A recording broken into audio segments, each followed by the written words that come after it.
What's up, guys? Welcome to another episode of the Young Guns podcast. And today we've had a few trades happen. Obviously, if you guys saw that Kevin Hayes was traded this morning for a sixth-round pick, Mackenzie Blackwood, the video we've already recorded, he was dealt to the San Jose Sharks. Pierre-Luc Dubois and the big blockbuster with the Winnipeg Jets. And now, and actually, this one was recorded a little bit afterwards, but Alex Newhook has been traded to the Montreal Canadiens in exchange for Gianni Fairbrother, the 31st pick in the 2023 NHL entry draft, and the second round pick in 2023 NHL entry draft. So, what are my thoughts on this deal?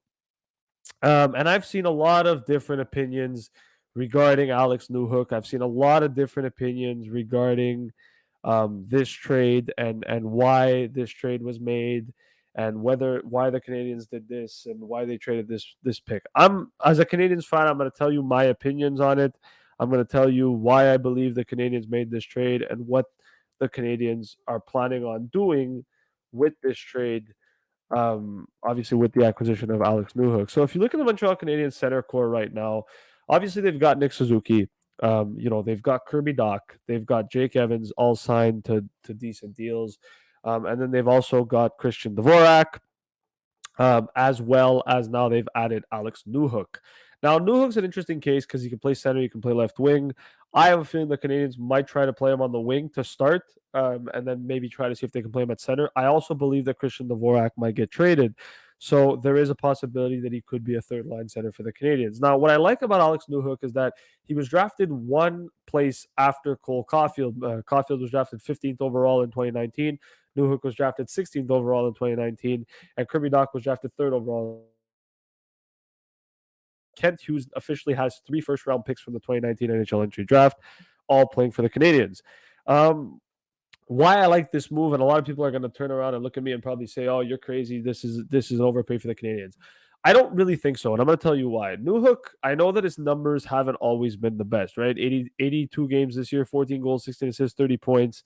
1 point in 7 playoff games, not the best for him. Struggled, and then obviously in 21-22, he had 13 games, 71 games played, 13 goals, 20 assists, 33 points, and 4 points in 12 games. He also won the Stanley Cup with the Colorado Avalanche. I think that there's a difference between a player not being good and a player not being used to his strengths. And I don't think Colorado necessarily used Newhook to the best of his abilities. I think that they had better priorities. I think they were looking at guys that were a little bit different. Obviously, the first year he played in behind Nazem Kadri and Nathan MacKinnon. And then this year he was beat out by JT Compher and spent a lot of time on the fourth line as well. I think that Newhook's a guy that can get you 40 points, maybe 50 points in the NHL. I think he's a guy that, if he can hit his ceiling, can even get 60 or 70. We know how good he's capable of being. We know the fact that he's a fast winger, a fast player in general. He can put the puck in the net. He scored 14 goals last year. This is a guy that's got a great shot, and I think that no matter what, Montreal's made a really good acquisition here. And obviously, the 31st pick is it's a pretty highly coveted pick, especially considering the fact that the Canadiens essentially acquired it in the Ben Sherratt trade, and the second round pick is 37th overall, and you trade two high picks essentially for a team that's rebuilding. It doesn't really make sense, but they're acquiring a guy who's NHL ready now, right? And with the first and second round pick, you're drafting a guy with the expectation that he's going to be a really good player in the NHL, but there's no guarantees he will be. With Newhook, you know what he's capable of. You've seen the last 2 years. He's won a Stanley Cup, so he does have pedigree. And I think that's really, really important for him, is that the change of scenery, I think, is going to help him more than anything else. And what I like about Newhook is that he can play on the wing, he can play at center. And, obviously, like I mentioned before, I think he probably ends up playing on the wing, but I would not be surprised if he ends up being a third line center for the Canadiens, at least for right now. It all depends on what Kent Hughes and Marty St. Louis look at him and determine what the best case scenario is for him. Let's talk a little bit about the Canadian side of things in terms of what they traded away. So obviously the 31st overall pick was the pick they acquired in the Ben Sherratt trade.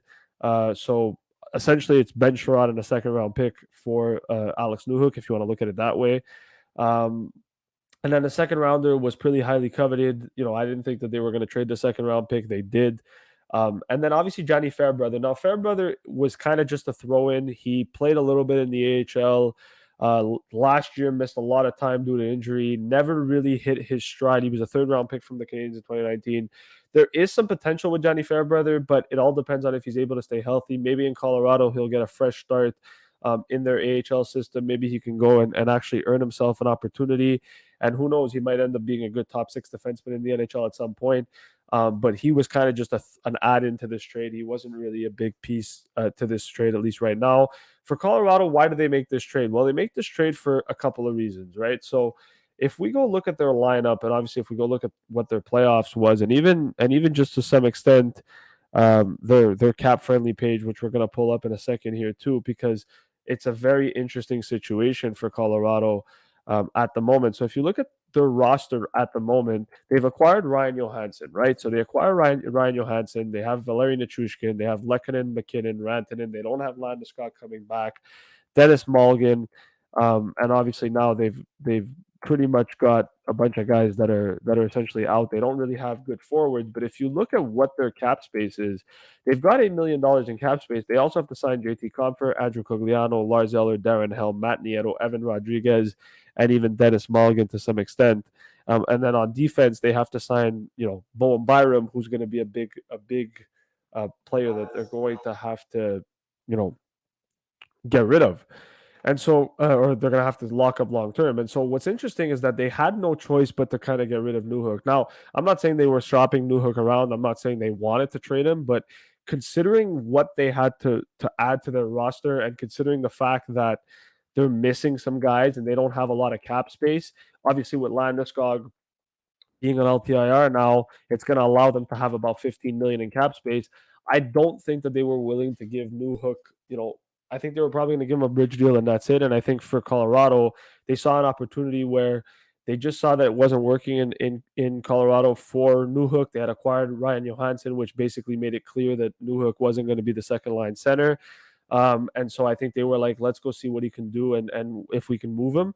And look, they get two picks, right? And it's two pretty decent picks. Like, I wouldn't be surprised if they flip that for something else. Now, I don't think Colorado is going to keep both. They might keep one. I don't know if they keep both, but they can easily flip those picks and acquire some players. They can even draft with those picks and acquire some players that can help them out for the future. So I like this move for Colorado. I think they end up getting a decent haul in return for Newhook. For the Canadiens, they're acquiring a guy that is hopefully going to step up his expectations and lift his expectations a little bit more and be a difference maker for the Canadiens in their rebuild. But not only that, it's going to kind of turn into what Kirby Dach was last year.